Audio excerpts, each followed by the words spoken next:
Hello, hello, hello, everybody. Welcome to match 3, the final match, the final bout of this spring randomizer tournament. This will be the final stream, so pat yourselves on the back. You are here live and waiting for some Castlevania Symphony of the Night action to take off. With me, I have my commentator that I've held on to for the entirety of my commentary time here. We have Eldritch in the building. How you doing, man? Good afternoon, legends and heroes. It's going to be an exciting race today. And in fact, we actually have the racers here for a bit of a pre-race interview. That's right. I am calling on both of these competitors to talk as much smack or show as much respect as you possibly can, because this is a gracious send-off to SOTN Rando in its competitive form. We have Dragon Blitz and Jupiter Climb right here. Jupiter Climb just got dragged into the lower bracket by an excellent display from Dragon Blitz. Jupiter Climb, have you anything to say to your opponent before we kick things off? Yeah, so we're looking for some smack talk here, right? Let me lay it on ya. Yeah. I'm just really humbled to be here. I think it's going to be a great showcase. Dragon Blitz does have the execution advantage, but I will certainly try to put on a decent showing here. I just hope it's a fun race. Wow! What a cut to the jib! What a I am so offended. I'm so offended. Jupiter, I will never forgive you for being so competitive and forcing me to practice, to route things, to test things. Like, I'll just never forgive you. It's an exciting time. Yeah, I was peeping that practice stream, by the way. Got a couple of notes myself. We're at the point now where I think Dragon Blitz put it best. You can't control the luck aspect of the SOTN Rando. So what you can control, you got to polish up. Oh, yeah. And yeah, those early like 15, 20 minutes at the start, execution-wise, if you play well enough, you can make up the difference between like an extra check or not. Yep. So either you can gamble or you can play a little bit more aggressive, or you can try and hold back. And if you've played well, even if a check is a bust, you don't necessarily find yourself behind. So yeah, playing well early, super important. Mid-game is definitely going to be a casino today. We'll see who's I'm luckier. sure. I'm willing to put it all on whatever it takes. What a brewing revenge story in the making. I feel like this is the beginning of a supervillain arc.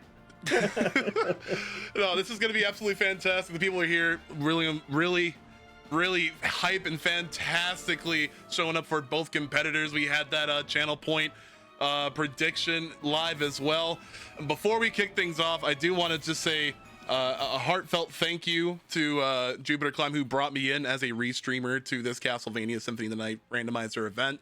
It's been super fantastic getting to interact with the community again in a grand form like this.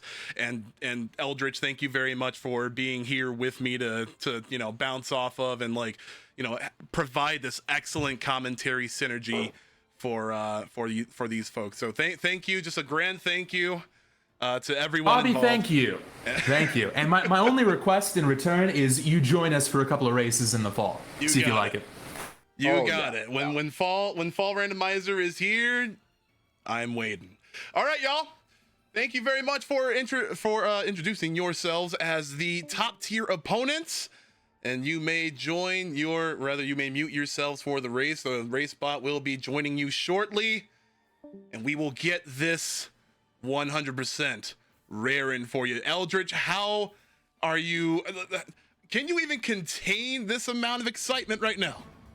Absolutely not. I have been extruding all of this excitement over the course of the past week. I've been telling everybody, look, this is going to be the race to watch this season. If you don't watch any other race, you want to see this race, because every single match that has led up to this, including the one where Jupiter knocked DB out of the winner's bracket, has been a sight to behold.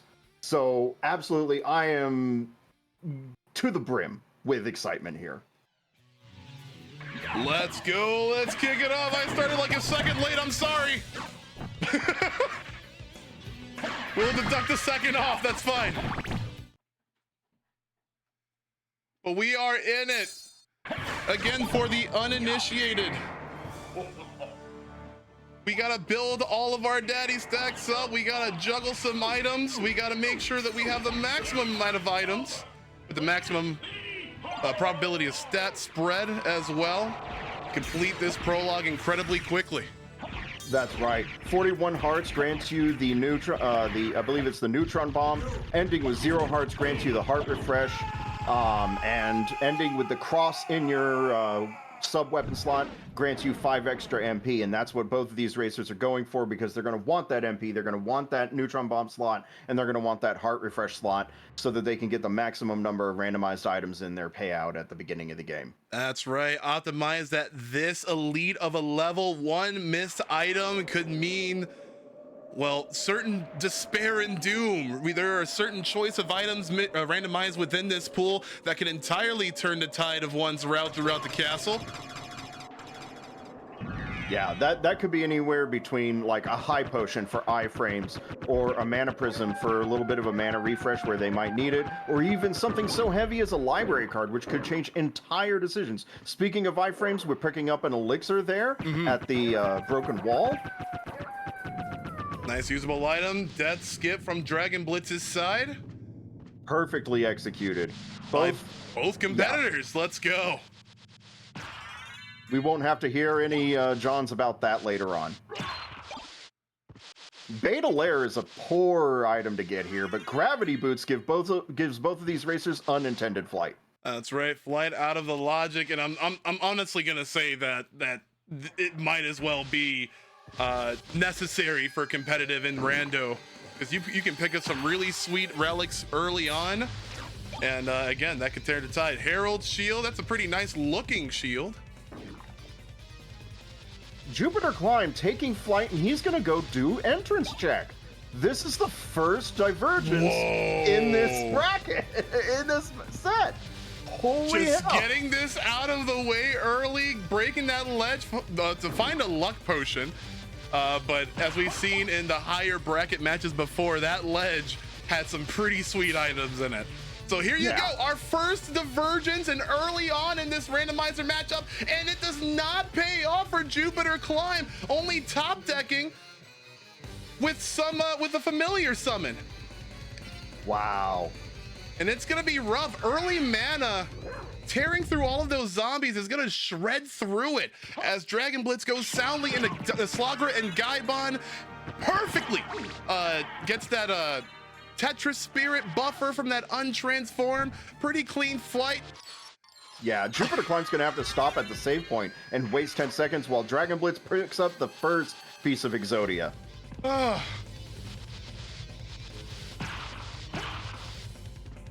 And that huge divergence could cost Jupiter a lot of time, and he's gonna have to make up for that somewhere. So, and then also here's the thing, there's a possibility of Dragon Blitz just wanting to go back for entrance when you do that first loop anyway, right?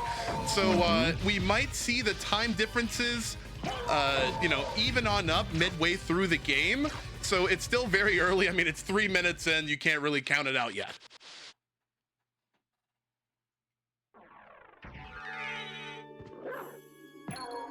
All right, here we are moving on into the Spirit Orb check. It is important for all of us to remember that this is the Lycanthrope preset. You start with a shield rod, you start with a shaman shield, Alucard mail, dragon helm. You also, no, it's not Alucard mail, it's the brilliant mail, which adds 9 to your intelligence. And then he also starts with a mystic pendant, which grants them additional MP regeneration. So all of these items are important. That's why we do the death skip. You also start with full wolf, and wolf costs less to use. It costs 0 MP to stay in wolf. It costs 5 MP to do the charge, and it costs 1 MP every time you hit something during wolf charge. Yeah, and then like even still, as we saw Jupiter Climb kind of tear through those zombies after going, oh my god, Jesus. Yeah, 2 pieces of Exodia. But you just kind of seen the amount of mana it takes per hit. Oh, we got 3 heart refreshes? We got any hearts in the chat? Because this we is... said that there would be gambling today. This is it. We hit 3 hearts. The slots are over. Go to the blackjack table. Yeah. Dragon Blitz off to a lovely start.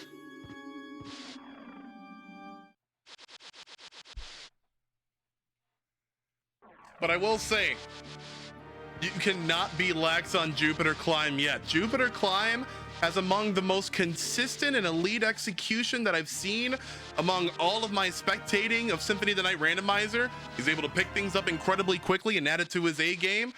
Like, Dragon Blitz might feel maybe a little bit comfortable. Well, actually, no. Dragon Blitz doesn't feel comfortable going into this at all. Both of these racers were paying a very close attention to their other races during their during this week. Like, they were both reviewing the previous races, looking at their wins and their losses to find points of weakness so that they could read them out.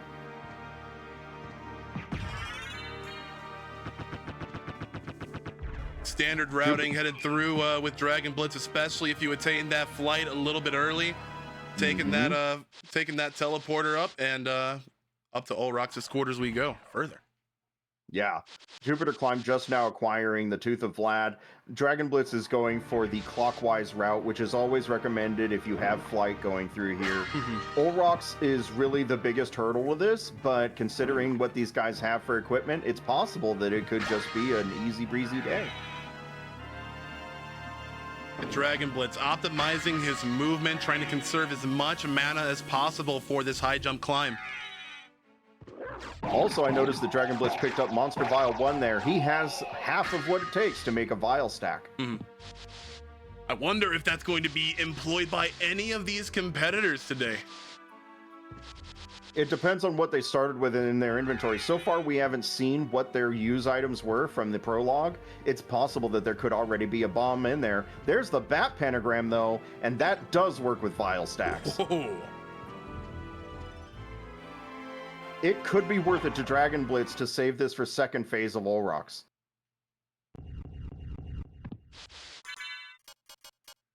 All right, let's see how this Olrox pans out. Excellent work using the fist double hit on Olrox's first form here. This is probably one of the fastest damage methods, even without the shield rod. And there we go. We're going to see Vial stacks taking down Olrox's second form if he pulls the trick off. You know, Dragon Blitz.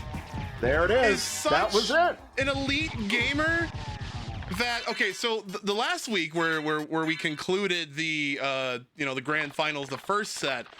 Jupiter, in the post-match interview, kind of just taught Dragon Blitz how to do this Vial stacking that you saw right there. And that very night on a Games Done Quick hotfix, he was able to show that off first try with impeccable spectacle and relative ease. Soul of Bat. This is huge for Dragon Blitz. He is going to be schmooving through both of these castles now. I love top speed wolf into bat movement. Like, it just looks so good. Yeah, top speed wolf into bat movement, because the bat transformation maintains that velocity. It's so good, especially when you get to use it over terrain that is otherwise innavigable by wolf. We got another divergence from Jupiter Climb, opting to go to the outer wall segment. Jupiter Climb is in a hurry to find out what the librarian is holding behind his chair.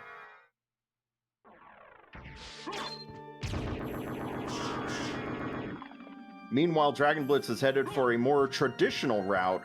He kind of has a bit of an advantage at this point, just because he has Bat going into Keep. Yeah, absolutely. Yeah, and it might be that right there. Like, I mean, let's see what other things Dragon Blitz goes into as he goes throughout this seed. But if we need the necessary things to get to, to end the second castle, and if the rest of the Vlad relics are there, Dragon Blitz might be having to backtrack a little bit. So there's still a lot of variance within the seed line. Oh, bad luck on Dragon Blitz's part. All of the Tetrasphere basically chased those eggs instead of going after Hippogriff itself.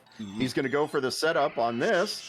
Not quite. Didn't make the Wing Smash input in time. Jupiter Climb opting into another top deck situation. But we're going to see a fairy card, and that might as well be the vanilla location. Is this even randomized? No, this is Slay the Spire, my friend. But let's see about this supermarket sweep. I'm interested in this. The ghost Life card. Apple, Oh my Library god! card, Mana Prism. Alucard for nearly 4K. Don't see any duplicators though, so Couple library cards, and he's gonna have to come back to clean out that final check.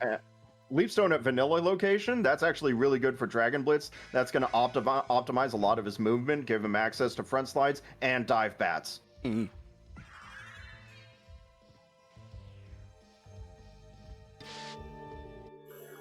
On the other side, Dragon Blitz heading on up to the keep. He's going to check this Expert one movement, first. threading that needle with super jump movement into the bat transformation. No bonks here. And what's going to be kept here? The leap stone, just ease of movement for the build up. Oh, if that was a library card, I would have just... Yeah, it would have been golden. That would have been one of the best keeps ever. Well, let's see, we got one more check here. And what's that going to be? The silver ring. Silver ring is actually in logic at this point. The gold ring was an earlier check. So what this means is that silver ring and gold ring were both at flight, or technically at flight levels. Gold ring was actually technically a level below it, but that means that Holy Glasses holds the next in relic check, or in logic check.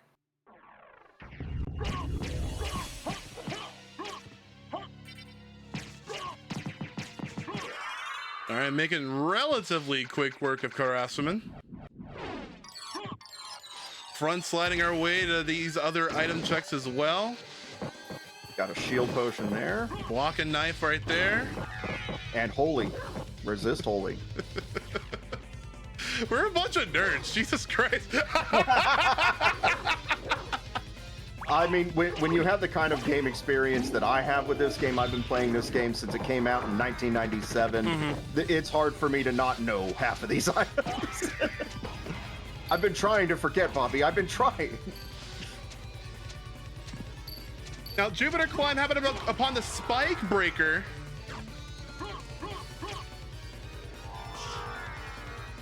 Still with no movement left, but if you kind of look at just like, again, how he's optimizing with what he has, it's so great.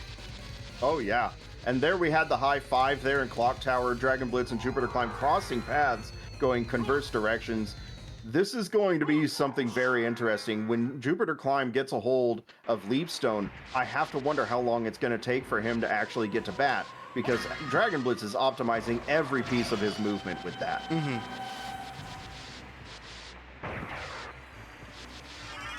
Coming upon the J.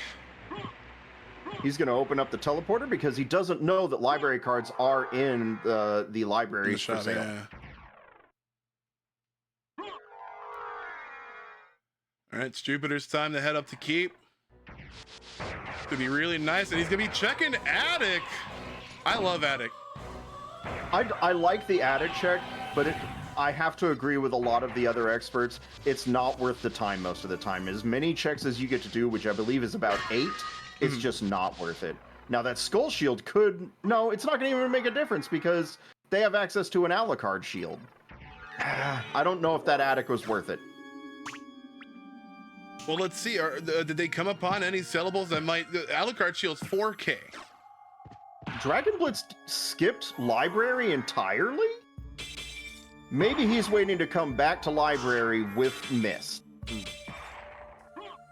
If you can orphan Library until you get Mist, that's why he opened up the teleporter, so that he didn't have to worry about coming back with a Library card.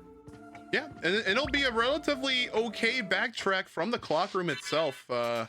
Yeah. If Mist were to be here, or...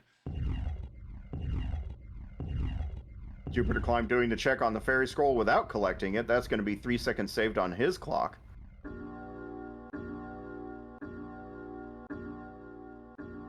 And as the bell tolls, it tolls for thee. Always reminds me of one of those old Ill Will Press foamy cartoons. For whom the bell tolls, it tolls for thee. Getting all jittery like a crack addict. What's going up in this holy glasses check? Is this just gonna be the vanilla holy? Yep, it's just gonna be the vanilla holy glasses. Wow, that means the second castle is in play. I wonder if Dragon Blitz bothers to visit the library before he leaves. He's like, well, those are the only 3 left there.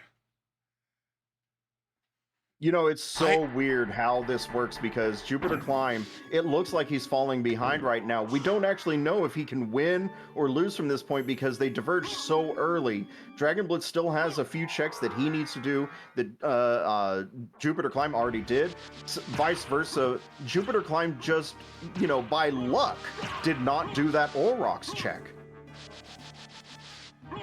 I think Dragon Blitz is going straight for it. I think he's gonna chase it. Well, he is definitely going to do these 3 items first. Well, 2. Yeah, we saw Jupiter Climb dive into here a little bit earlier on his trick over to Aurochs. Yep. Jesus Christ. Yeah, Dragon Blitz is going to take this teleporter, and I think he's going to either jump into the library or leave. What do you think, chat? Live prediction. I'm not throwing up another prediction. But yeah, what did you say? Wait. That's the outer wall. He's going straight out of the first castle in a second.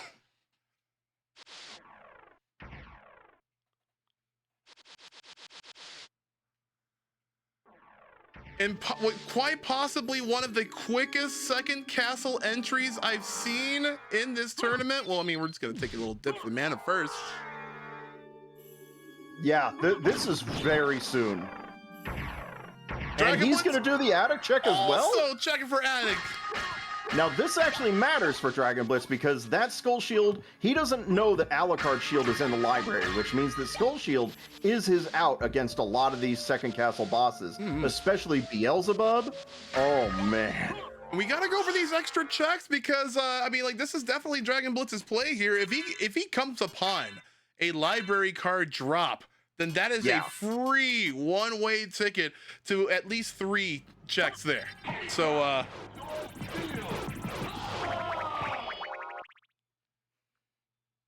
perfectly executed spell input right there. Summon Spirit into Soul Steal. That is the glitchless strat.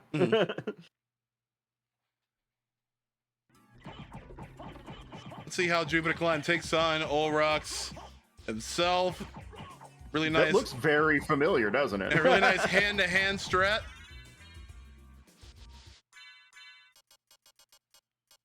And we got the Skull Shield. And he takes the time there to equip the Spike Breaker because he knows that eventually he's going to run into a room full of spikes. Absolutely. Bimu! Shunpu? There's a Mana Prism for Dragon Blitz. Woo. That's going to be pretty big, especially if we go to the creature hallway. Yasatsuna is going to give him a bit of a better attack for now. But again, if you're like trekking this far into the second castle is so great because you just get to skip so many levels. Yeah, like and he's gonna be becoming so powerful, and the shield rod spell that is of his choice. It's gonna be amazing. He's opted for the Yatsuna for that raw attack. Yasatsuna is very popular amongst the randomizer players. It grants you the ability to backdash cancel. Third piece of Exodia for Dragon Blitz. It also gives you a spammable swing. Like, there is no cooldown on that, except for the same that we see with, like, Vorpal Blade or Holbein Dagger. Dragon Blitz being incredibly on his A game when it comes to execution as well. Jupiter Climb having recently come upon the soul of the bat. And, honestly, again, I not to sound incredibly biased, because I'm not.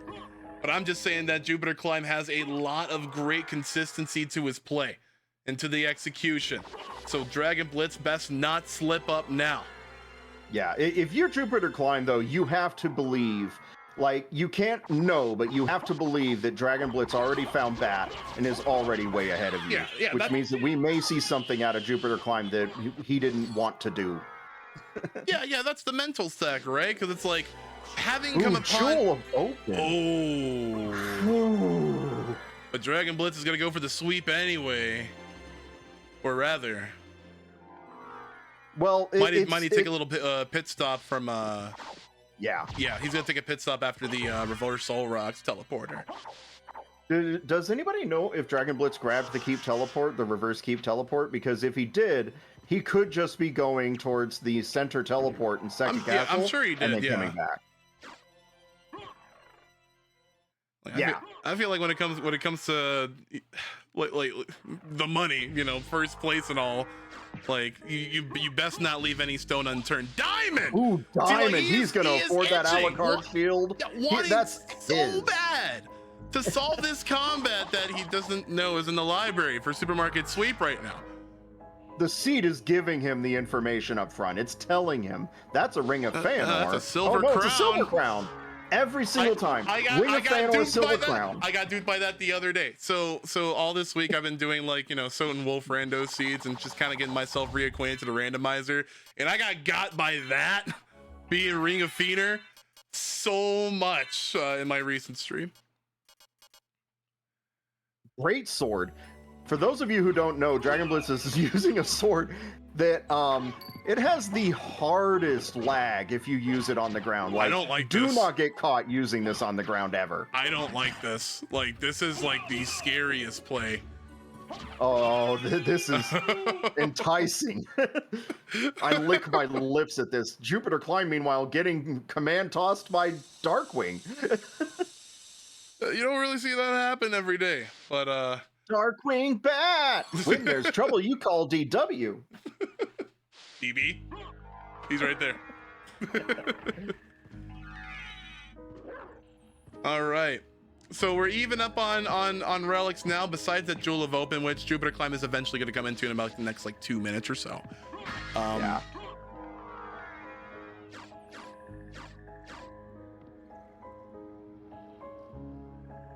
But yeah, I do think Dragon Blitz might take that pit stop.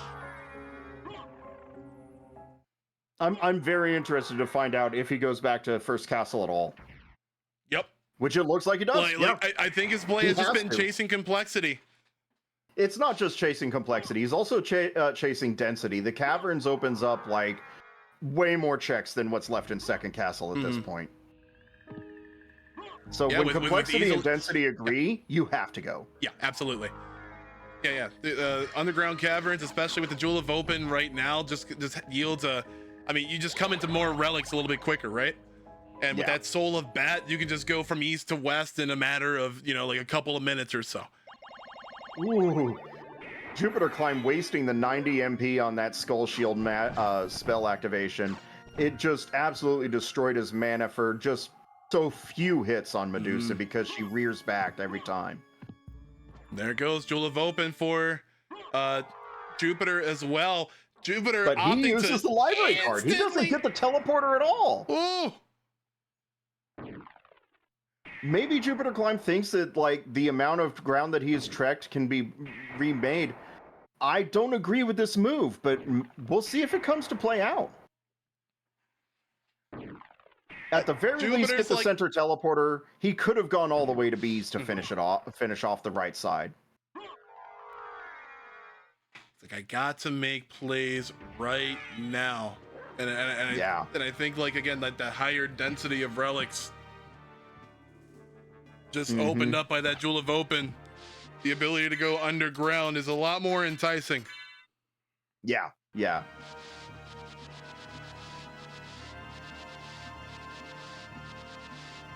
JD513 saying that the Skull Shield is only good for certain bosses. That's 100% correct. It is a beam hyper. It's your it's your optic blast, but it only works high. It never goes low.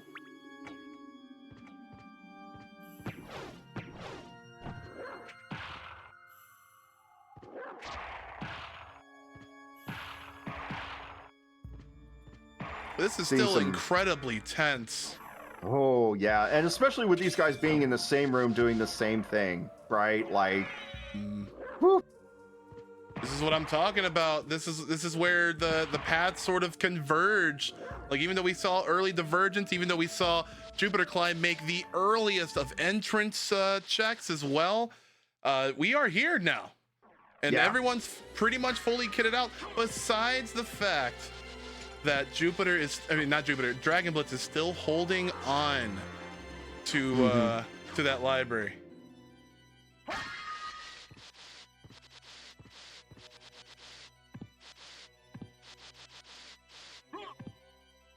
Soul Steal from Dragon Blitz, taking a look at a Stone Mask and a meal ticket. That's kind of unfortunate. Mm-hmm. He's still hunting for that library card. Now, it's very interesting, you know, when we interviewed these racers at the end of the last match, Dragon Blitz stated a lot of the time that he was just trying to think, what would Jupiter do? At this particular juncture, Jupiter Climb has gone on record in his streams as saying that he's going to be a bit more conservative in these races against Dragon Blitz. So it's very interesting to see how these players know each other and how they try to counter each other by emulating each other. This is great, and it led to this. The game, the third set to kind of decide it all, and we're seeing a lot of great, spectacular, and unique plays right from the jump. Yeah. Jupiter Climb going in against the Scylla Worm. Takes it out very easily. What worm? Really excellent expert wolf movement right there. Ah, this is what I'm talking about. This is beautiful. Dragon Blitz going for the same wolf movement. Going for the Scylla kill with Bat. There you have it. Took absolutely no time again. At all. Oh man, these cards are ruining everybody's day, but this means that it's going to finish that much faster than everybody really thinks. Jupiter Climb has a full hand of those cards that he ran into already. Like he's all ready for the regionals, you know.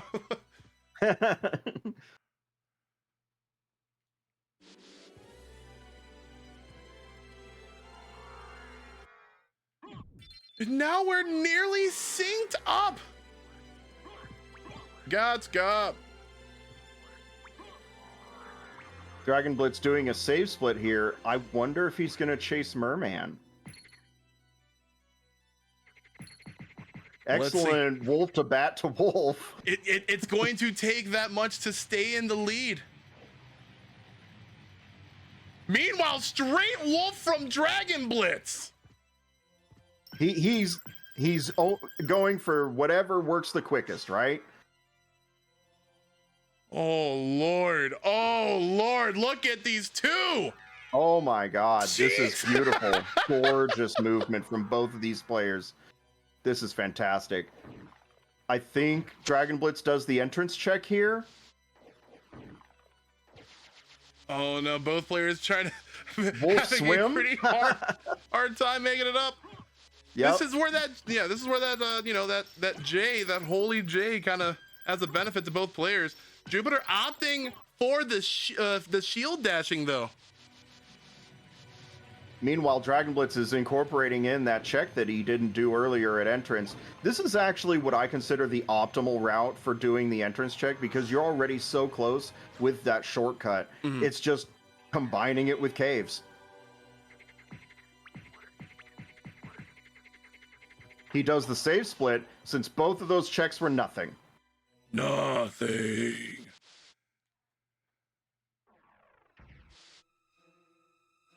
Keep in mind that technically Dragon Blitz is ahead as far as relic checks are concerned. Like, both of them went to second castle, but Dragon Blitz has two more where Jupiter Climb doesn't. He also has one more. he also has reverse all rocks open. Yeah. Like he that, also has that that's reverse a all huge rocks defining teleport. moment. Like, even if these players are synced, Jupiter's gonna have to make his way back around manually. Yes.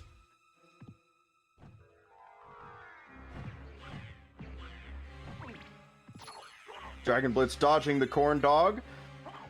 God's Child is kissing the sky at this moment. Jupiter Climb coming up on the form of mist. Now, And, Form of Mist is pretty big here. I think that means that that's the complexity down here. But we always want to try to go as far as we humanly can. We want to double check Spike Breaker because that's an extremely high complexity check. They both have the tools to do it, so we just get it done. Oh, absolutely. Like Spike Breaker early on as well, so you don't really need all of that wolf specific movement, like specific to this tournament seed rather, or preset.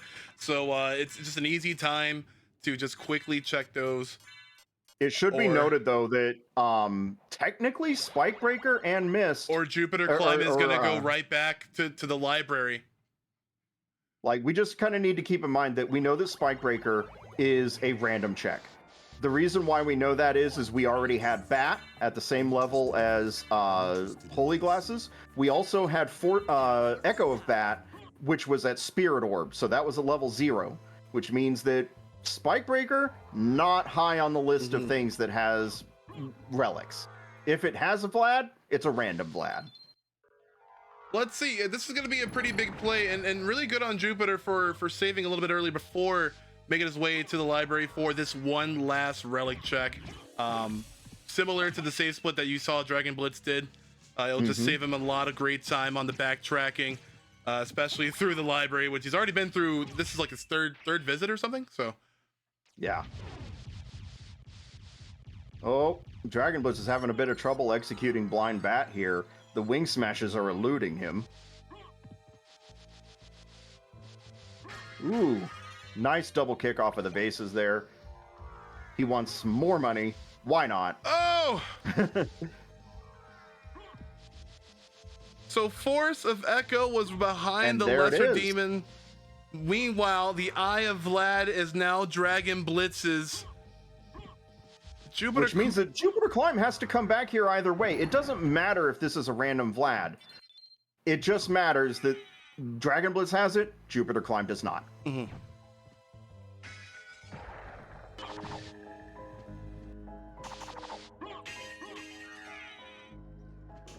There we go, expert movement.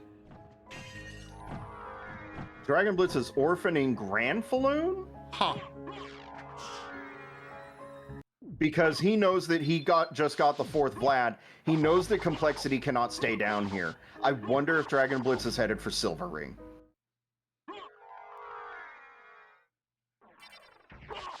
I think that would be the last of his checks besides the whole library debacle.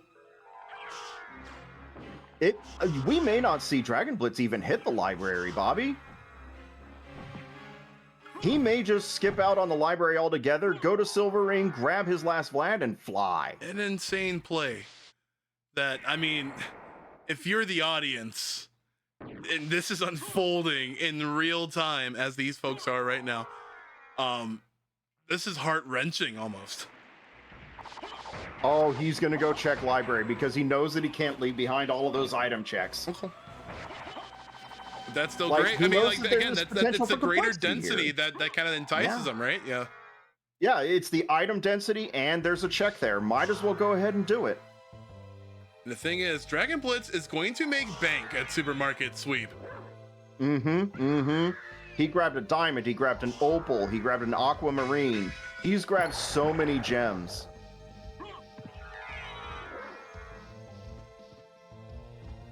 What can I do for you? There you go, 28,000. Let's see what he has. Library cards gonna come back. Let's see, Alucard shield for 4. Yep. Combat solved. And I saw a Kingstone in there, but he doesn't really need them. He just wants the mana prisms and to leave. Merman statue at the Silver Ring location. Oh, wow. That means that Jupiter Climb is about to get final Vlad. I wonder where he goes from there. Does he go to Second Castle and risk it all? Yeah, he has to. I'm pretty sure. In hindsight, right now, foregoing the reverse all rocks when you're already halfway there was kind of a done deal. And I don't think that even with the most optimal of execution, it's just kind of a matter of time now. Yeah, for sure. And all things considered, I wouldn't blame Jupiter Climb for abandoning Spikebreaker check because he knows that Echo of Bat and Bat were very early in the seed, long before he got Jewel of Open. He knows that Spikebreaker is a random. it's gonna really hurt to see him abandon that check. If he does.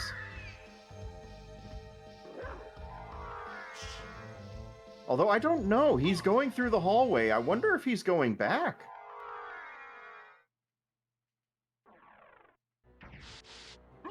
He's going down. She chose down. Sort of Much love to tying my- loose ends, and the Yeah. merman statue that was just acquired in the silver ring. Like now would be the time to. I mean, it's 35 minutes in. That I mean- has to lead somewhere. I see Dragon Blitz doing a save split here. Or not. Maybe he does know that Silver Ring is the complexity that he needs to chase.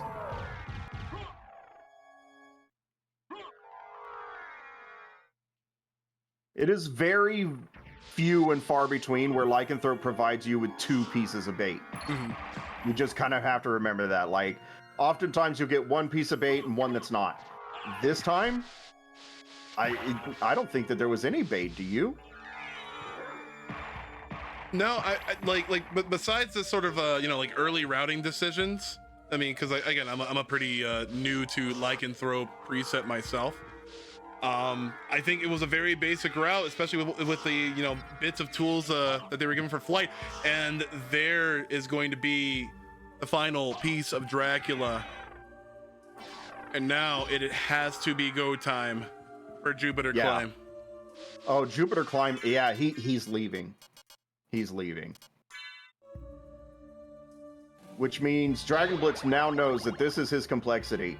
He knows that he has to go chase the merman statue. He knows that Silver Ring was the high complexity check. Jupiter Climb is probably headed towards Second Castle because otherwise he wouldn't have bothered to use the library card there at all. And the clock is ticking. It all comes down to what you know.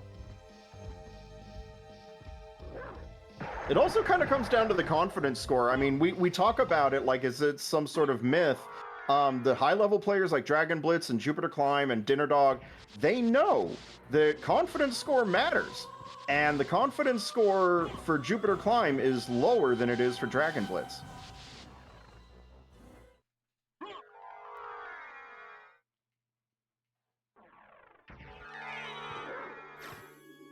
Meanwhile, Dragon Blitz soundly making his way over to the merman statue, or rather to the check in which you need the merman statue for.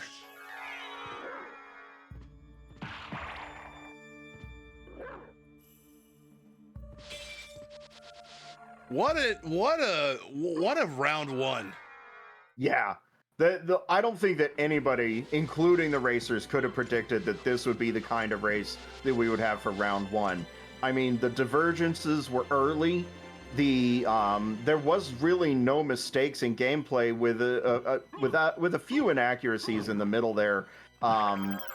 Jupiter not going to get the teleporter before leaving Second Castle, those kinds of things. But you can't really fault either of these players for any of the plays that they've made. They've both done exceedingly well, especially considering how this seed played out. No, I mean, like, again, 38 minutes in, and pretty much everything cleared out at this point is still an incredible feat for any randomizer player. Like, the thing about a tournament setting is it's the decisions that you make that will alter the fate of this round. And sometimes you gotta cast that die. There it is. Dragon Blitz is now in go mode. He's going to use the last library card, which he had already pre-prepared. And he's off to Second Castle to go beat Dad like Bam.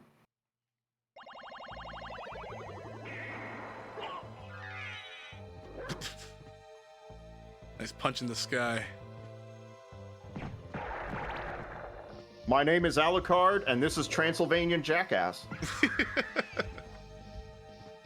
Well, folks, as this round one is about to wrap up, we want to thank you folks for coming on out. If you have been enticed by any of the SOTN rando bracket action, we encourage you to head on over to SOTN.io, generate a seed for yourself, whether you are on hardware like PlayStation which can certainly be a thing, whether you're on emulator. Like, we are an incredibly open and welcoming community. We have so many tools developed by the developers and faithful of Symphony of the Night to get yourselves into our community. Yeah, and if you ever need any help or assistance with setting that up, symphonyrando.fun. That's going to give you a complete set of guides and everything else for the randomizer and Symphony of the Night in general. We've been accumulating all of the tutorials and everything for all of the speed runs there as well. Yeah, again, just so many guides by the Rando faithful. Long library is growing ever longer with its members.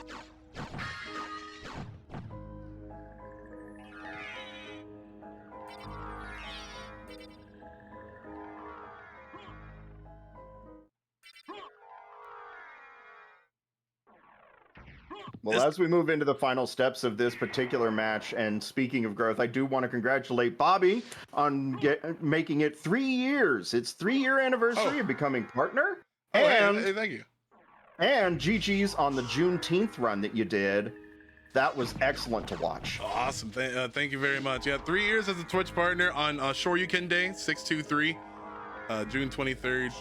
I couldn't have done it without the support of the Symphony of the Night randomizer community, because we definitely did grind out Symphony of the Night randos during that time, and a lot of the retro Castlevania runs. So yeah, thank you. Yeah, 3 years, and here's to many more. Especially if it leads me to casting such great tournament events like this. I want to see this for more Symphony of the Night randomizer to come. Yeah. Interesting fact about this, we see the Dragon Blitz is chilling out here at the clock in bat form. He cannot move in bat form, which also brings up an interesting thing about the Batmaster preset, which removes the limit on the wing smash time, so you can wing smash indefinitely in the Batmaster preset, and bat costs 0 to stay in that form. If you try to wing smash through that clock room with all 5 Vlad relics, you stay in wing smash for the entire bing bong duration. And you will fly out the other side after it's done. All right, coming up to the final 2 bosses, that Alucard shield in tow. Shaft is about to have a very bad day. Oh. His day is over.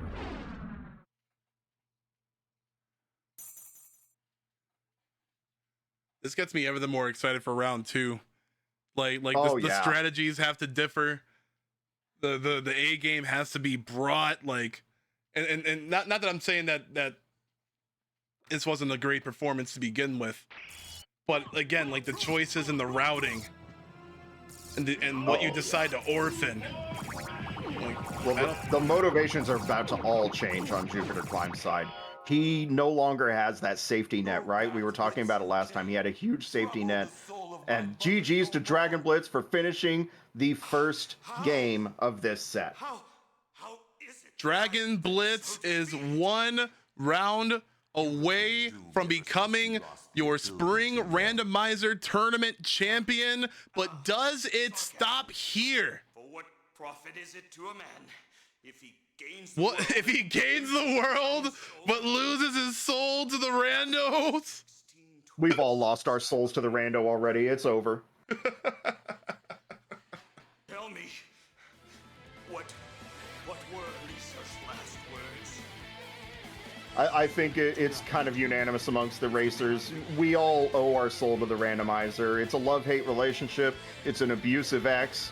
It's everything that we don't need it to be and everything that we want in life. Mm-hmm.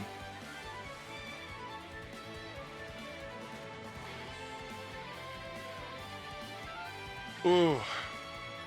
Yeah. That was a quick one. That was a sucker punch of a round 1. Mm-hmm. Blink and you will miss it. But again, Jupiter Climb got I'm gonna say the JC factor, kind of like the Wong factor or the X factor. Right.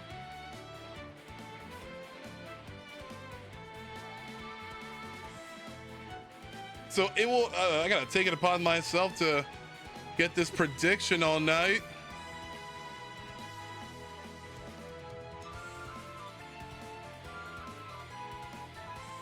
And again, just a quick plug, especially for the VOD that's going to be going up later today. If you want to rewatch or get yourself caught up in all of these Symphony Night randomizer action, we do got that playlist on YouTube. Make sure to subscribe to my YouTube, which also has the upper bracket top 3 matches that you do not want to miss. Again, make sure to follow this channel as well, because we got a whole bunch more randomizer action coming at you, not only soon, but in the coming months with different games as well.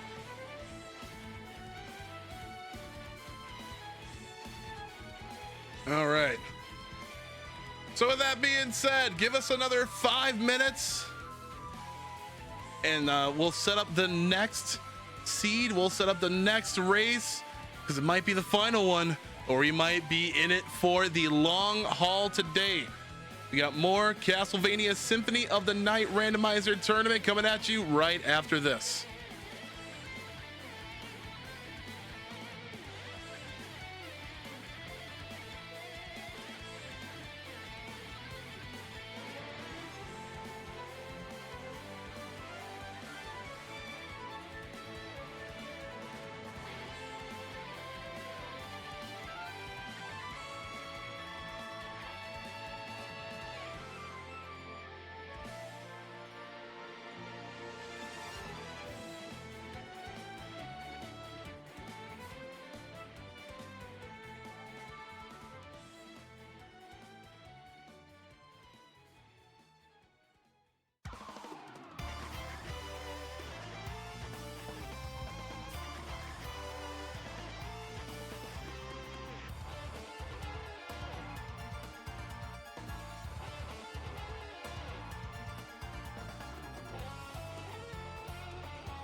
Welcome back, everybody, to the grand finale, set 2, the final of the Castlevania Symphony of the Night Randomizer tournament of the spring season.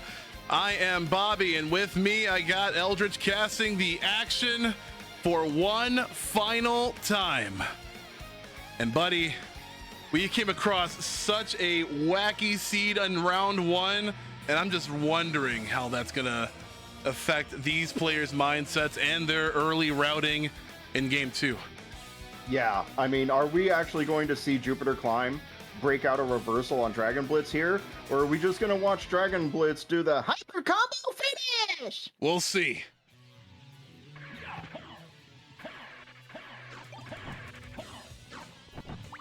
We shall see. And again, we got prologue action. We got Richter action. We got daddy stacks, damage stacks, and weapon juggling galore. You know, I saw the first game of this match, and Jupiter Climb's Richter movement in the prologue was a little iffy. This time, it was spicy. Yeah. You know what He Jupiter? is a You know man what Jupiter on a did? mission now. He made himself a cup of coffee. Yeah, That's the buff. That's it. That's the buff. You It's gotta the wake up. It's caffeine. It's the caffeine. Drink your 5-hour energy, grab your Red Bull, throw the brain into hyperdrive, and let's go. And again, for those that are viewing this broadcast live, predictions are live. Who do you want to take this round? I mean, honestly, we're all fans of wanting to see game 3 here, and I want to see the biggest plays from Jupiter Climb to give us that game 3. Who's it gonna be, everybody? Let us know. Yeah, I definitely, you know, I had hoped that both of the racers had ate their Wheaties this morning because I want to see top of the line gaming. I want to see a 2-1 win for either side. I don't have a horse in this race, but if I did, I'd want to see a 2-1 just so that we get the most action out of this thing. The racers have both already agreed that it is going to be, if they have to go to 3 matches, they're going to do them all today. All right, Jupiter already off the cuff has better jumps, and now we're gonna be in that sync. Jupiter Climb is he's eking out those little, you know, like edges where he can get in and just make for better movement here. Dragon Blitz relying more on shield dashing. Maybe he's kind of leaning back a little. Well, let's see. You can't really lean back in a tense situation like this. One game between having to run it back or taking it all. And again, Jupiter Climb with the expert jumps. Oh no. You say expert jumps, he forgot he didn't have the Air Jordans. Oh, you don't got the Namor sneakers. That was round 1. So there's this thing called commentator's curse, right? And I kind of taught you about this last time, like last week yeah. at this time. All right, but anyways, again, the Slogger Gaibon buffering that Tetra Spear from the Untransform. Will that be a double? No, gotta have a couple more hits on for both of them to fall. Jupiter with a really clean kill as well. And it's only a matter of time. All right, Jupiter. Don't let your nerves get you now. Royal Cloak. Do we really want to change color? We never do. This is a really nice color palette. Like, it reminds me of like Phantasy Star Sega Genesis era. I don't know why. Oh, yeah. But all right, that nice wolf movement throughout the marble gallery. And we're dropping down to that fairy. Was it fairy scroll here? Check. Spirit Orb. Spirit Orb, my bad, yeah. Let's see what it is. Oh, it's bone. And there goes our first piece of Exodia, the seed throwing them a bone, the rib of dad. Luck potion pickup by Dragon Blitz there. for those of you who don't know, the luck potion has actually played a really important part of Dragon Blitz's life recently. He recently achieved world record in the pacifist run. Ooh. He did by like, what was it, like 20 some odd minutes? Like that was... I think the first time he did it, he achieved it by like 5 or so minutes, and then he deducted 20 minutes off of that. So it was ridiculous however much he made it.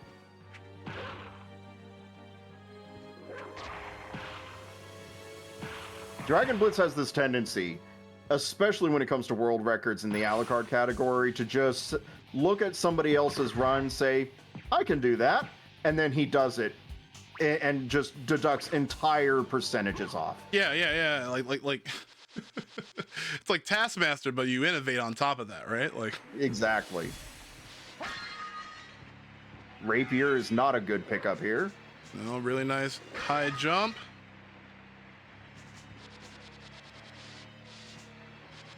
Dynamite's always good to just, you know, take that bit of time to check that item. Thus far, we haven't seen a divergence in this route. Unlike the last match, where we got super early out of logic flight, so it caused an early divergence there. This time, the racers are both going to the same places. Yeah, I think things are going to be a little bit by the book until about the mid game, but I think we're kind of done with you know, the big brain plays, at least for now. Yeah, there was plenty of time for gambling in the last match. Both of the racers understood that it's like, okay, this could be one of three. Whichever one of us wins this has an advantage, but we could still make it up if we lose. Now, both of the players are kind of in that understanding of like, this is in it to win it. All right, what's with the supermarket sweep now? I'm interested. Gravity boots, full free. What else we got? Knuckle Dusties, Alucard sword. That's way too much. Ring of Varda in the duplicator slot. Ugh. Yeah, just not any sparklers, not any A tiers here. At least not for, you know, relatively cheap. Yeah. Ooh, Echo of Bat right here. Which means that if form of Bat is anywhere else later on, that's going to be the complexity level. Jupiter opting to not pick up the Echo of Bat. And it's these little bits of, you know, 2 second, 2.5 second pauses that could possibly add up. Mm-hmm.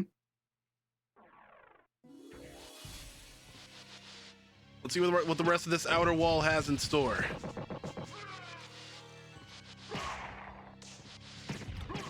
And gravity boots, just having gravity boots early is just so very nice.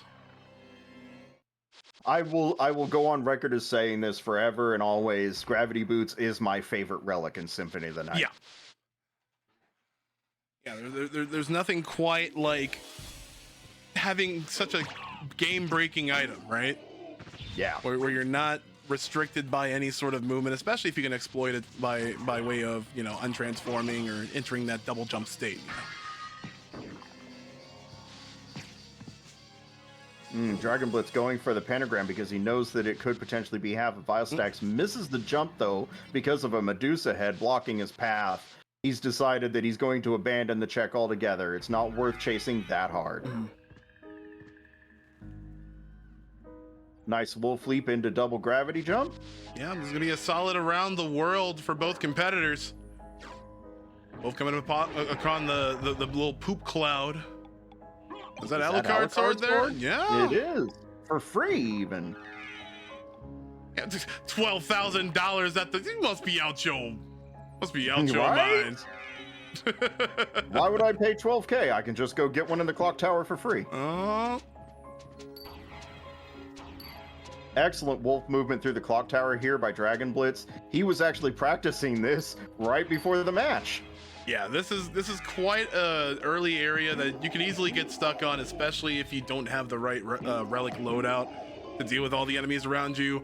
But just look at that mastered movement of the wolf, especially through tight spaces such as a clock tower. Like this is A tier gameplay from Dragon Blitz here. and from Jupiter Climb as well, just almost mirroring the movement. We're coming upon the library card. Library card is going to make a lot of decisions easier for both of these racers. Tetra Spirit and the Alucard sword for Jupiter Climb as well. And that was a really nice clock tower.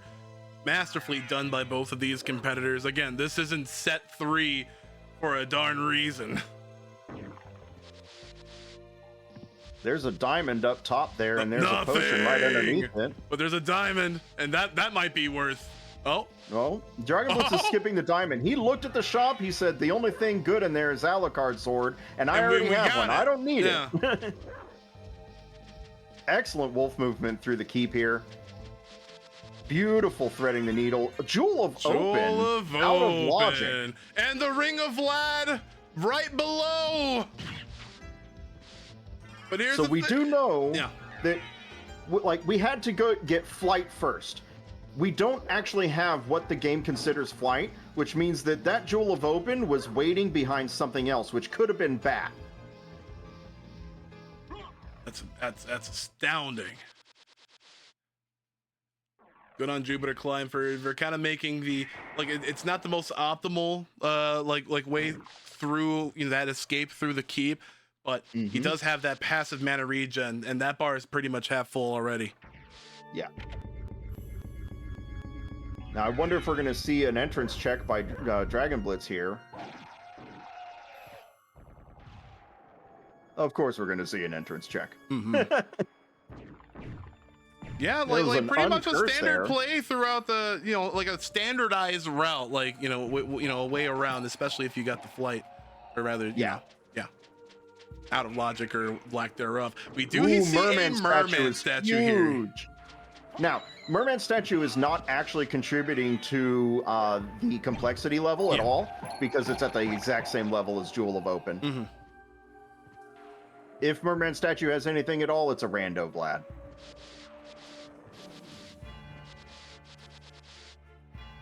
Things are a lot closer between these two competitors right now, and it's kind of scary. My heart's thumping.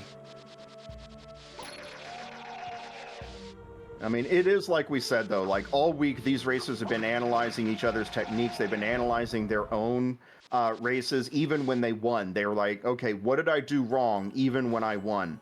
And they've been looking at how each other plays, and they are trying to be each other's doppelganger. It's doppelganger 999 for each of these players. So we're going to see a lot of similar stuff between them in this race. Absolutely. I think it's the sickest thing too. Like again, you don't necessarily, this isn't a fighting game. You don't necessarily have an archetype matchup within the game, but you do have a player matchup. And you've seen throughout the entire top bracket when we've interviewed these two people, they're just saying, I kind of watched them and I kind of employed my strats, based off of that, or I kind of wanted to go Jupiter mode for a bit, and these things absolutely paid off. Yeah, it is something to behold when you see a race as close as this. Jupiter Climb with such great movement. He's only mere seconds behind now. Oh yeah, we're gonna take that.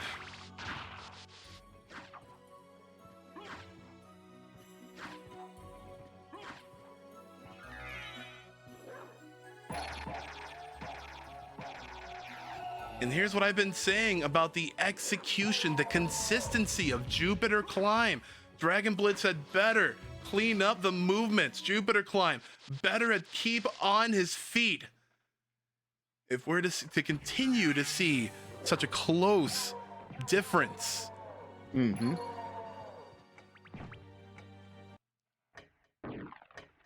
Ooh, a little bit of a miss there. It's okay. Both of them kind of missed that, really. Yeah. Each in their own way, right? Little quick transform. Nice quick turnaround in midair. Oh, what do we got there? Is that the... Oh, it's Vorpal.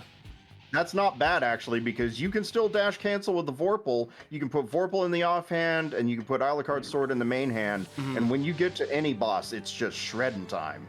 Not 1 ounce of Chrissy Teigen to be found here in this tournament. But the Vorpal will have to do. I do like that by Angie Bolg. It's Vorpin time. Yeah, it's gonna equip it in, you know. Remember when Jupiter won and he vorped all over the place, all over Galamoth?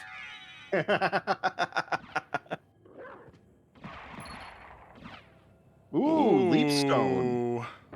Dragon Blitz says it's worth it. Yeah, more use of movement. Jupiter as well. They're chasing it. This actually tells me that this was the intended flight, which means that Bat could potentially lay somewhere else. Opening up that shortcut for Silver Ring later on. Excellent.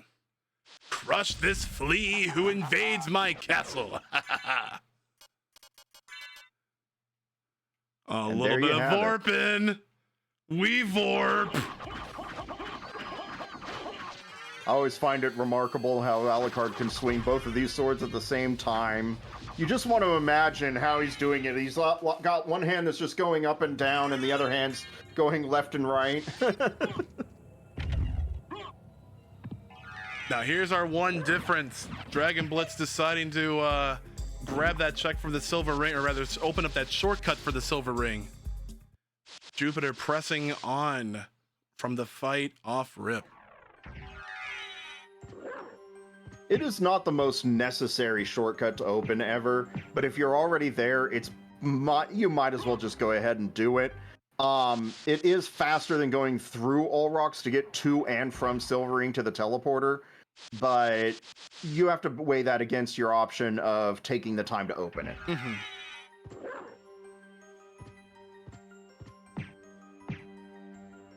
Well, let's see, looking like we are not clearing out all rocks.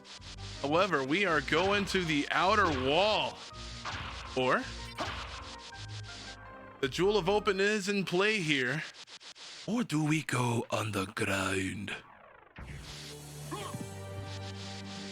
Jewel of Open almost always points to underground. The only time when Jewel of Open doesn't point underground is when it points to Leapstone, and we've already done that check, so here we go.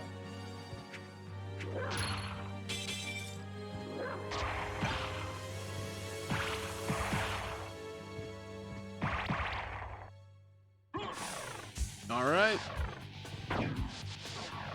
And it seems to be that way for both competitors.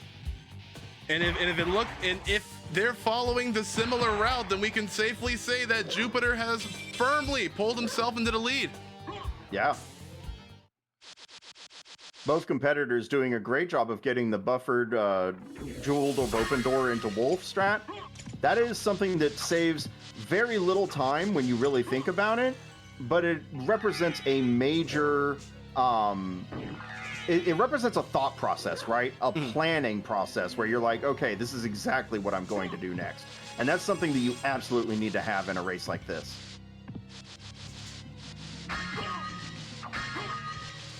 Ooh, a sellable. Mm-hmm. I'll grab that on the way out. There's another Diamond sellable. even. Oh, grab that on the way out. Well, we've already seen Dragon Blitz abandon a diamond before, and that one was much more convenient to get to. Dragon Blitz is not banking on anything being in the shop because he didn't see anything he liked. Look, sometimes I just like collecting things. All right. What about Twitch viewers and their badges? You know, like you know, watch a certain amount or watch a certain a special event and you get this badge. Like, you know, sometimes you just want to collect it. Sometimes you just want to have the shiny thing. You are preaching to the choir, my friend. I literally just had one of my runs reviewed by Dinner Dog. Shout outs to Dinner Dog for doing run reviews and all sorts of SOTN tutorials. He had analyzed my run and he said, look, Raccoon Brain keeps going shiny. Tell it to stop.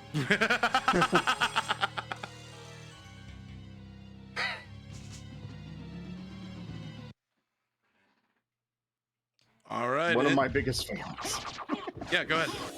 I was just saying, like, that's one of my biggest failings as a racer. Too many objects. Honestly, I mean, too many options, and like that kind of definitely comes into play, especially when it comes to, you know, racing at a high level. Like, you gotta be about your wits. Holy glasses here. Whoa. That firmly places the entirety of Second Castle in logic. Whoa, all right. I mean, we're 20 minutes in. We got Vorp. I mean, what are we afraid of, you know? The only real challenge to going into Second Castle without Bat is the fact that lateral movement is an issue in Second Castle with Wolf. Wolf is great for moving through smooth surfaces, but in hallways, especially like the creature hallway and reverse forbidden route, Second Castle is hostile. Yeah, absolutely. Like, things are made easier with gravity boots, and I mean, because you kind of need it, but also the leap stone. You know, you can use its dive kick. I mean, front sliding on the really short horizontal platforms is really key to optimizing your movement. You don't have anything else.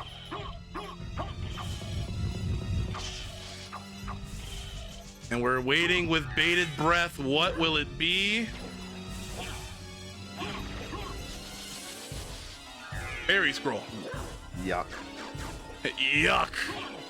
I mean, we did call it earlier. We knew that Merman statue wasn't going to be anything unless it was a Vlad. We had to check. We found out.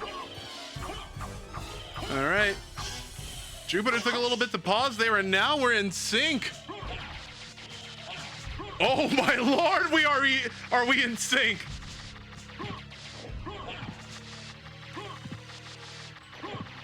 Dragon Blitz is taking the time to kill a few of these bats. He knows that bats actually have an insanely high drop rate for both their uncommon and their rare item, and it's possible that you could get something game-breaking from them. All right, taking a little bit of a breather here. How many fans of Jupiter Climber in the chat right now? Can I get some Jupe Haze, please? I want to see an army of Jupe Haze pervade the chat.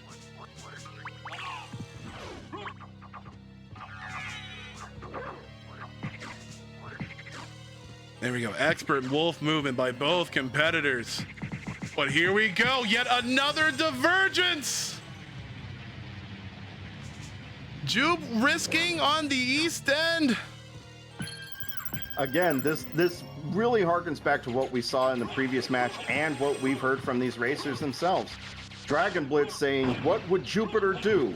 He is trying to get inside Jupiter's head so that he can try to say, what should I be skipping? What should I be chasing? Meanwhile, Jupiter doing very similar strat. Each becoming each other's doppelganger. They want to look. They're doing the morphling. On the art, it's Urza and an imp. But you can't tell the difference until you look too close. All right. Jupiter Climb with the sound save split. Yep. Bit of a risk there, but this will minimize on the backtracking for sure. Circlet and Javelin in the room. Nothing worth taking a look at there. We're not afraid of curse damage.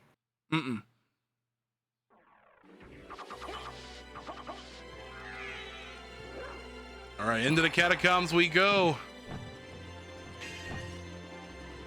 And we're going to navigate this dark room with what we've got. Entirely doable, and Dragon Blitz is here to show you how it's done.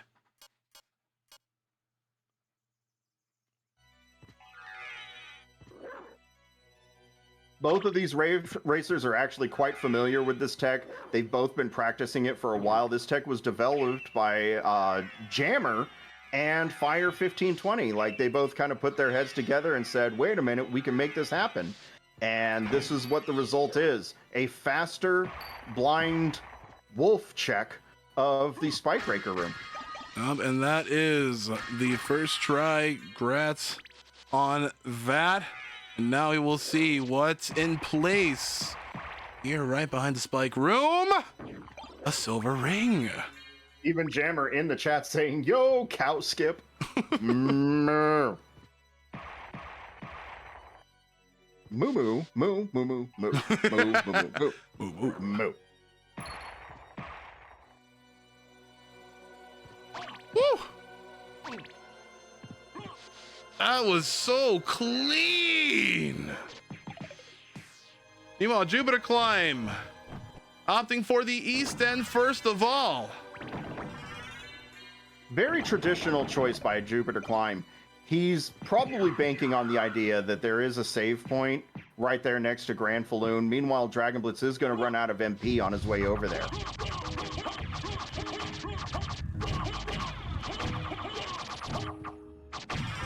Vorpal Blade and double jump making that fight a little bit too easy. I mean,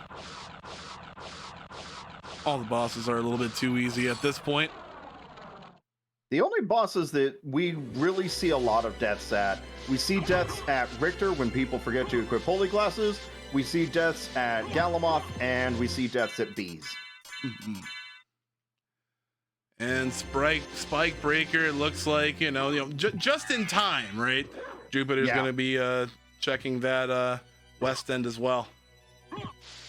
Dragon Blitz, unfortunately, though, is going to be a little disappointed when he finds it.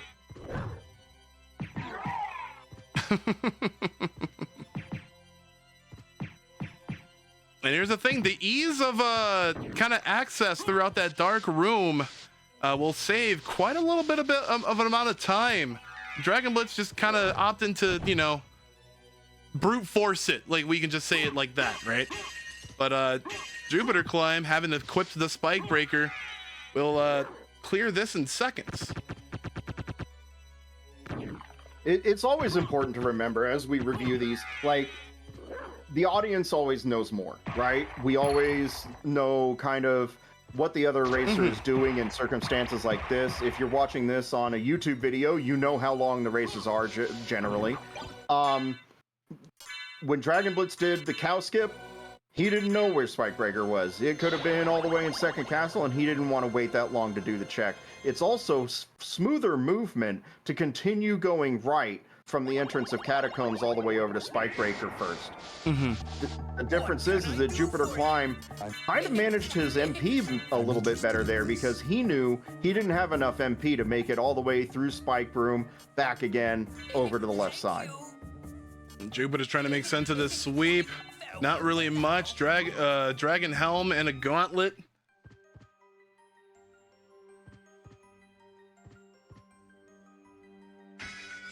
Now there is a split decision here on whether to follow those silver rings into the Holy Glasses check or follow those Holy Glasses up until Castle 2.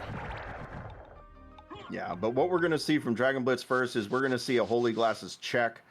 I don't expect to see much here, but we could see something useful like that. Well, let's see. Both of them are going for it.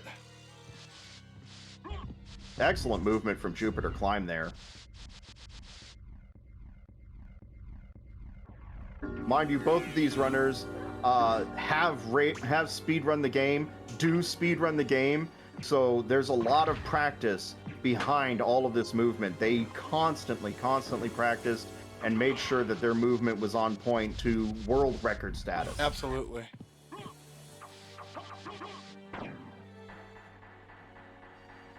So let us see. Not as much of anticipation as through the Merman check.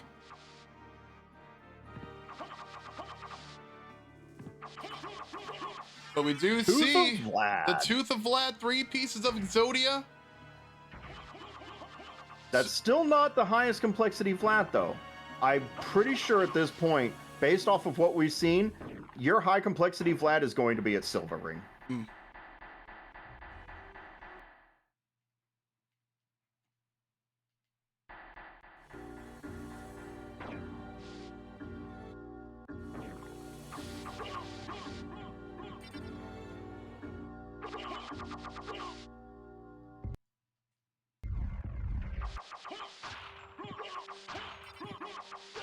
The only reason that I say that Silver Ring should have Last Flight is because we still haven't seen Mist. We've seen these racers cover a lot of ground, but we haven't seen them enter Second Castle yet. And Holy Glasses was about complexity level 4, so...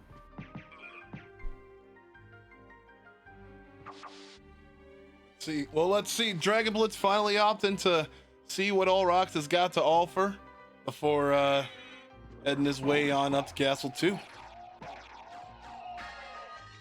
Anka.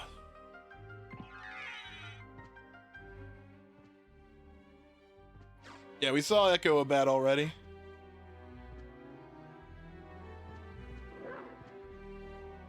ASD may be right. It could be Silver Ring leads into Mist, into something else. But if I remember correctly, both of the rings were acquired at flight level. So that means that with the Leapstone Gravity Boots both being at levels 0 and 1, I'm pretty sure Silver Ring leads to... well, no. Yeah, because then you would want Bat as your entrance through. Yeah, that could be right. ASD's probably right. All right, let's see what's behind the Soul Rocks. Dragon Blitz front sliding his way on in and on through. Holy J? Not necessary anymore. Both of our racers have gone completely throughout the caverns. Mm-hmm. Except for Dragon Blitz, who decided not to check Merman statue. I don't think he's going to reconsider that option either. No. Out of all the checks that I've seen people kind of like orphan throughout my time in Symphony of the Night Rando, I think that would be it. But again, it's all about what you get as you make your way through this castle. Like the routing decisions can change at the drop of a hat or a duplicator, you know? Yeah. Yeah, he got the high jump. Sorry. Yeah. I love that high jump. That high jump is so hard to hit. I have hit it twice.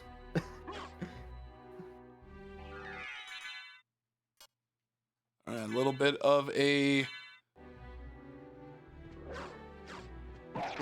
retinue, a little bit of a resortie, if you will.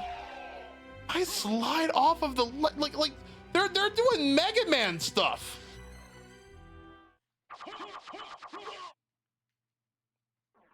Maybe we should start trying to draw parallels between Dracula and Dr. Wily. Both keep coming back. Both keep making some sort of creation to try to bring down our heroes. Hey, but before, I mean, after the Belmont was the Alucard. You know, he pretty much created what was sent out to destroy him. We are pretty much playing the Proto Man of Castlevania here. You know, helping out at rather opportune times as Arikado. Yep. In the year 2035, you know. Which, by the way, I meant to mention this. There is a game that is being developed by a fan, and it's called Castlevania Fighters. And it's basically just like a randomized boss rush of all of the bosses from all of the Castlevanias, and you can play as one of a myriad of heroes from other Castlevanias to try to beat them. I haven't played it yet. I did go ahead and download it. I'm interested to see what it's like. That's absolutely dope. See, there has to be a versus mode, right? Like, yeah, you would hope, right? Like, you'll see my Albus, you know? Oh no, man, Albus is broken. All you do is, just fireball and gun spam over and over. I don't want to play this game anymore.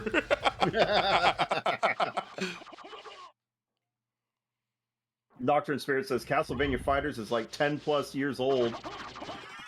I didn't even know. I'm gonna be honest. And well, it better be updated right now with rollback netcode.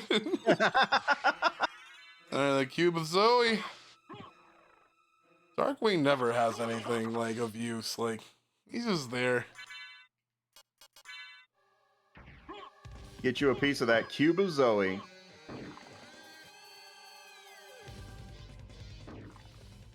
Who's Zoe? The one that made the cube. Who is Zoe? Zoe is rumored, mind you, this is just rumor, is rumored to be the daughter of one of the translators for Symphony of the Night. In the Japanese version of the game, the cube is called like the Cube of Materialization or Materialization Cube, and Cube of Zoe is just something for us English fans only. Oh, that's cute.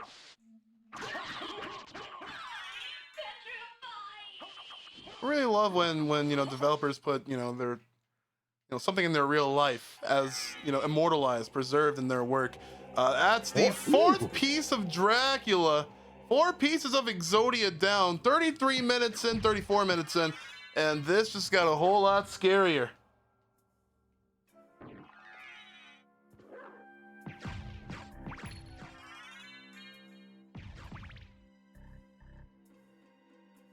we're kind of watching it kind of play out now.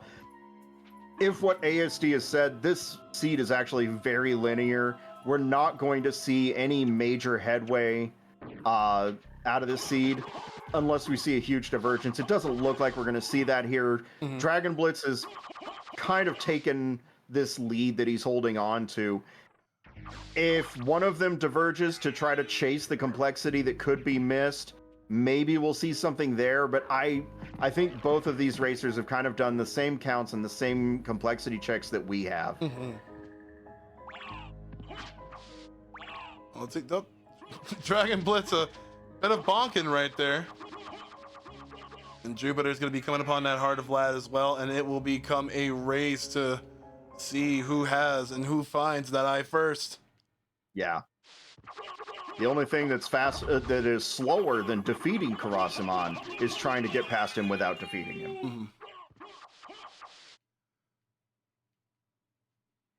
That Vorpal just paying off tenfold for both of these competitors. Excellent work there by Jupiter Climb getting through that tiny little gap.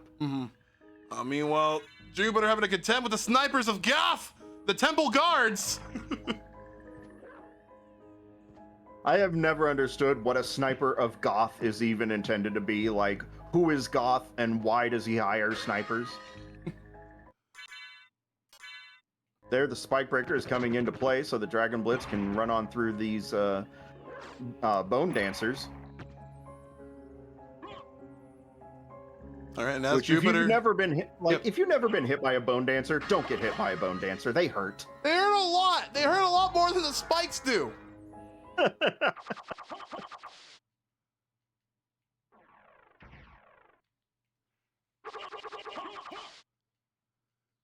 Well, all right, Jupiter's going to be coming upon that form of mist that Dragon Blitz had gotten right out of Akmadon.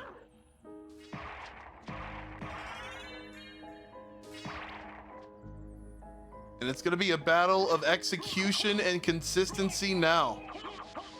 Because, yeah, this is going to be a fairly standard route throughout the second castle. Yeah. We could end up seeing both racers actually 200% the castle, but I don't expect so. I think we're going to find a random Vlad somewhere, and the match is going to end fairly abruptly. It's kind of anticlimactic, unfortunately.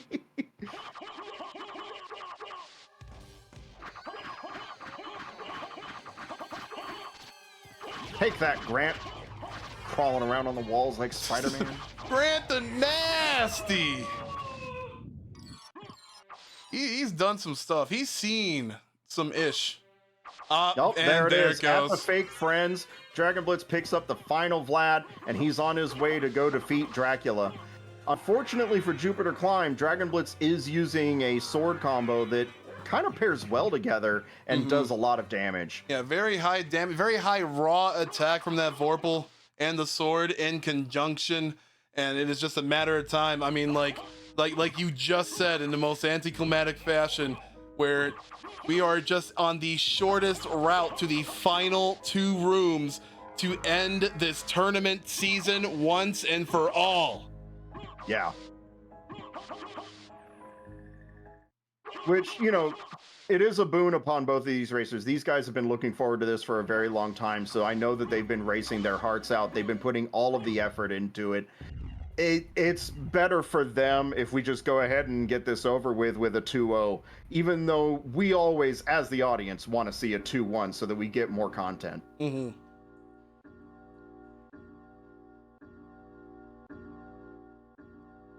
Two very quick seeds. And and honestly, you could have gotten lost in the first one if you had not if you weren't these two.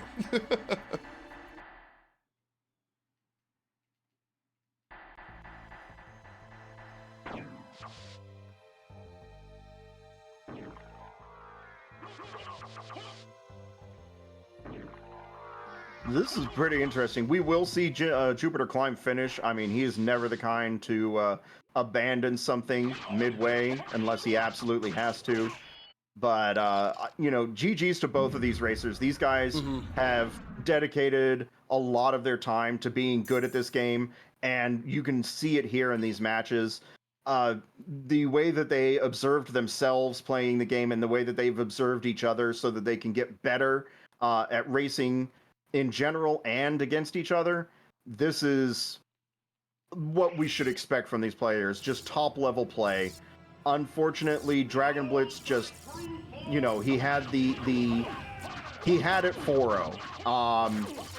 Just out of sheer execution and making sure that he skipped the right checks at the right time with the best probabilities for success. Just breaking it on down to a science, and there we have it. It is all over. Your champion for the Symphony of the Night Randomizer Tournament Lycanthrope Edition is the undisputed, well, I mean, not undisputed, but you know what I mean. Now the undisputed Dragon Blitz. Taking it back from the lower bracket, dragging Jupiter climb down to face off in one final set with a commanding lead and a graceful finish to cap off this tournament event. Yeah, like honestly, the fact that these racers are as close to each other as they are demonstrates everything that we want to see out of randomizer players in general. And if you want to become a randomizer player, SOTN.io is the main site. SymphonyRando.fun will get you started, get you all of the guides and tutorials that you need to get yourself hooked up. You can ask Bobby. They're all easy to understand. Absolutely. Like, I would love nothing more than to keep the competitive scene or even the casual scene. Any enthusiast of Symphony of the Night Randomizer that would love to join us on a couple of races, or if you need some advice on how to correctly path your way and make educated guesses via this complexity, we have all those resources available to you. Please join the Long Library Discord and roll yourself a seat today.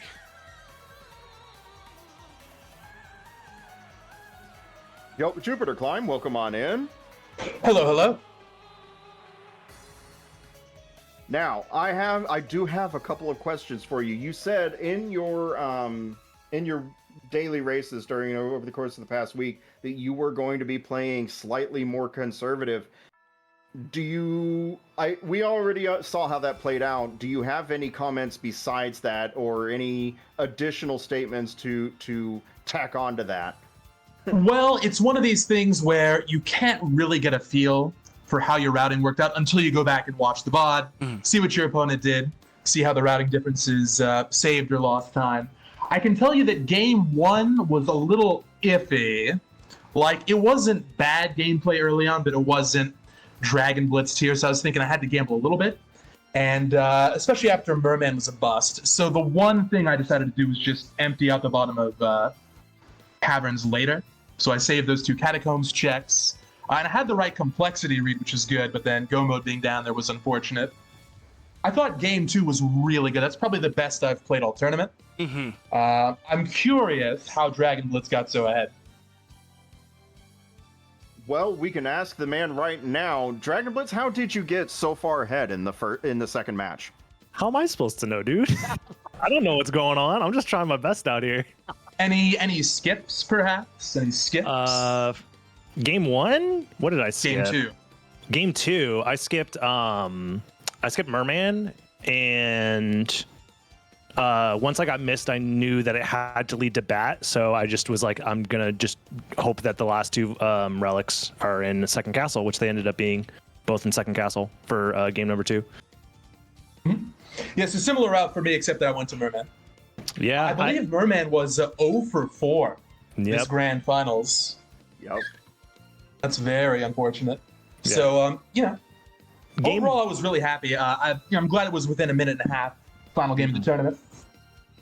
Yeah, game one, I will say I think my route was kind of crazy. I got a little lucky on how it turned out, but I ended up finding like kind of forcing skipping library, doing the counterclockwise skipping library because we didn't have mist at the time, and I think we had Jewel of Open. So I'm like, okay, the caverns is either going to have, it was like mist, or it's going to have like holy glasses, and either way I don't think there's anything in the library that's going to help me with that. Maybe like a better weapon. And then I also on top of that had to find a weapon, which I got so lucky that I found the Yasasuna as soon as I did in the inverted what was it, the inverted attic.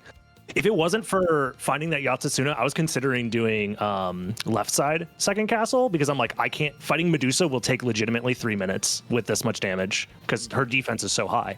So if it wasn't for that Yatsasuna, I would have went left side and I probably would have lost.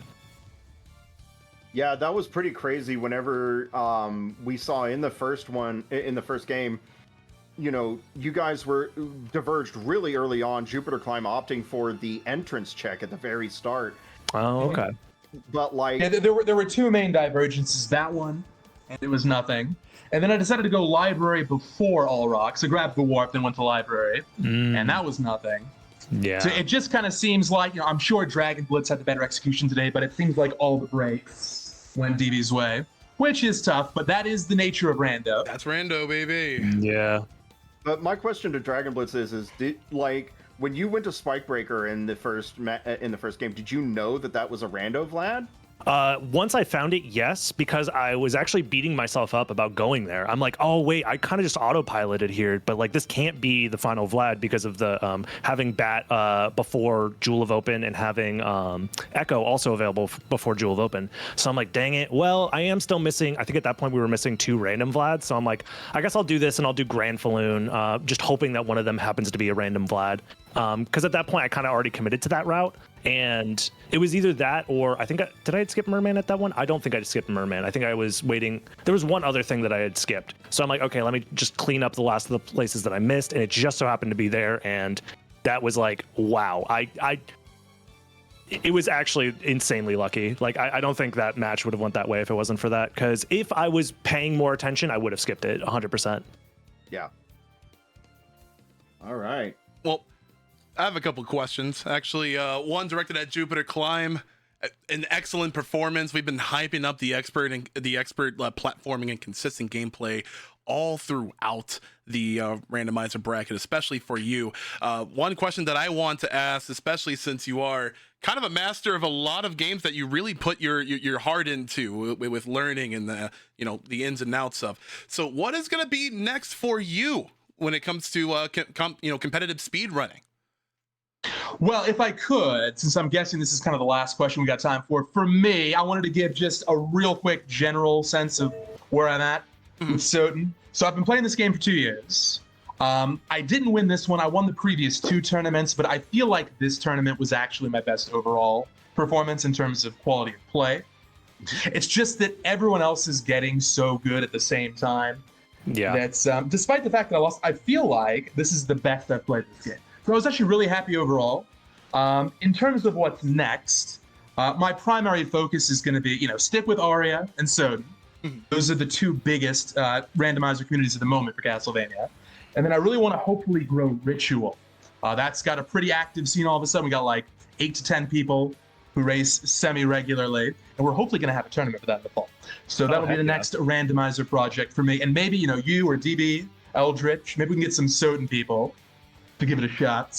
I definitely have been kind of, this tournament has taken up a lot of my time, but I've been eyeing the Ritual of the Night randomizer, saying, you know what, soon. I want to try that soon, very soon. I think it's really awesome how interconnected. I think the more interconnected the Castlevania speedrunning and randomizer communities are getting in general. So, yeah. One of the things that we're seeing a lot of these days is we're seeing a lot more people jumping into the long library. They're diving headfirst into the randomizer. We only get the occasional question anymore about, where, how do I do this? How do I set this up right? And et cetera. I think what we're going to see is a large influx of people coming into the randomizer. They're going to see the kind of movement that you guys perform in these tournaments. They're going to see how well they can actually do these techniques themselves based off of the strategy guides provided. And then eventually we may be able to convert a lot of these people into actual speedrunners who might be doing categories such as glitchless or any percent.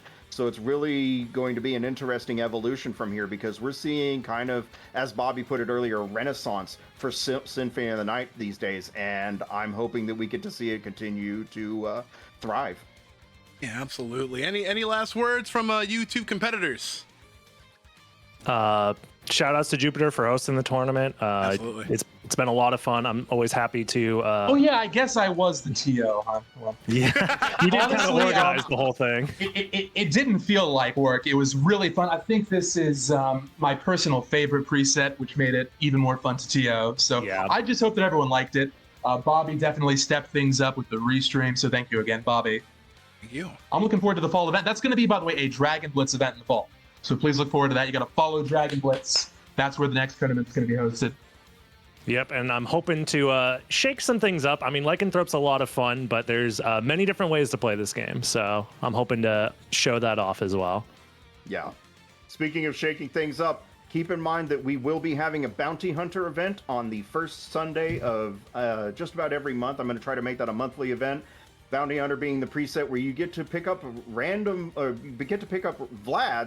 from enemy drops. So keep an eye out for that. Such great things to come out of this randomizer community for this game in particular, and for many other games that we have our hearts into. Like, I cannot wait to see and potentially be part of more of these tournament matches to come. Thank you very much, everybody, for tuning on in. I'm going to be continuing stream for a little bit because this is my 3-year Twitch partnerversary. I want to have some, a little bit of fun with my community and the watchers here. So if you want to stick around, we're going to be doing a special crowd control, Symphony of the Night randomizer, Lycanthrope seed, and we have a whole bunch of other games to play after that as well. So